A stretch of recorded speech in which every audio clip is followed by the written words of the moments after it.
Dear student, today we will discuss about the categorization of clustering methods. Clustering method, how we can get the clusters. There are the most important five categories. First one is prioritizing. Second one is hierarchical. Third one is density based. Fourth one is grid based clustering method, and fifth one is model based clustering method. Now we discussed about each and every clustering method in brief here. First we discussed about the partitioning method. What is partitioning method? For a given database, in partitioning method, for a given database, the n object of partitioning, here n objects means to say the n datasets, partitions into the k partition, means to say k clusters of the data. We divided the n objects into the k clusters. That's mean first is partitioning method. Next one is this partitions is known as the cluster or groups. जो हम groups करते हैं या partitions करते हैं, that is known as a clusters.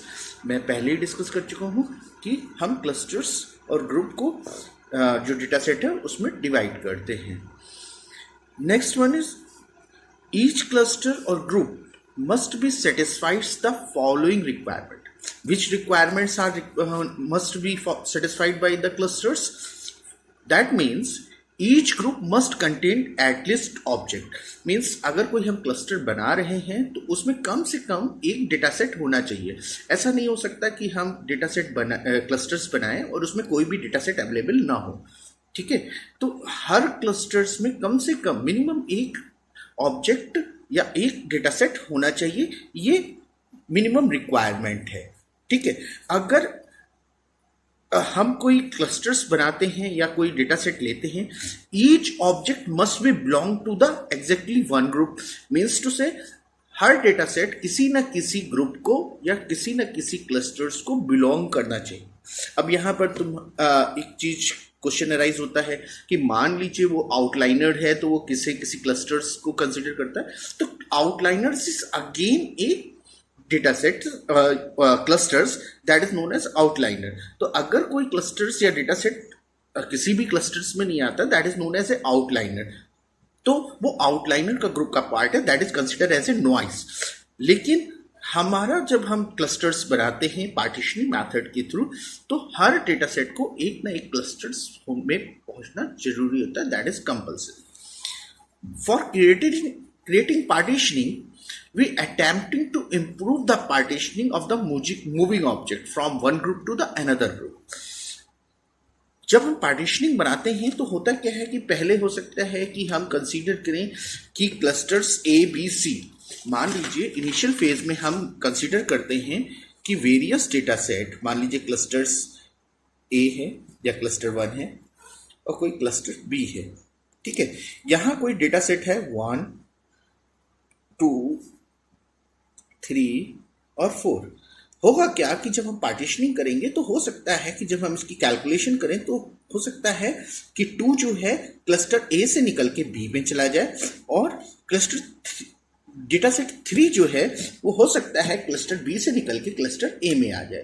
तो ये जो मूविंग ऑब्जेक्ट्स हैं ये बार बार अपनी पोजीशन मूव करते रहते हैं और हम इसको तब तक पार्टीशनिंग मेथड को इंप्लीमेंट करते रहते हैं जब तक ये movement between the clusters objects की बंद ना हो जाए.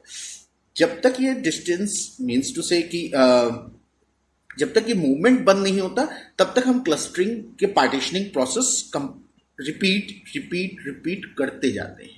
ठीक है, अब होता क्या है कि इसके लिए वेरियस टेक्निक यूज होती है, जिसमें मोस्ट इंपॉर्टेंट टेक्निक्स कुछ यूज होती हैं, that is K mean algo and K medoid algo.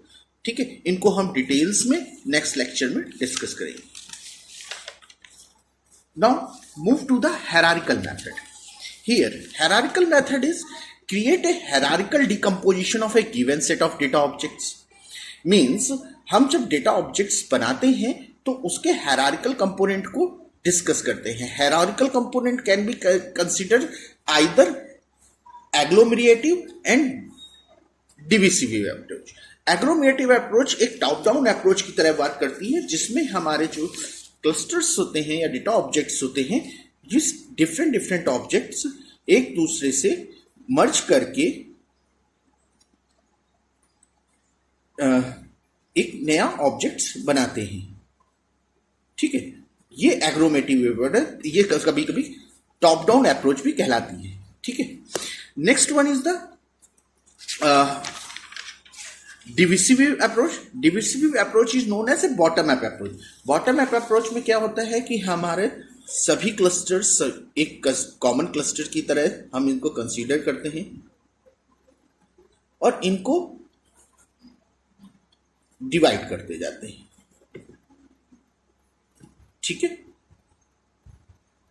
That is known as hierarchical method and so on.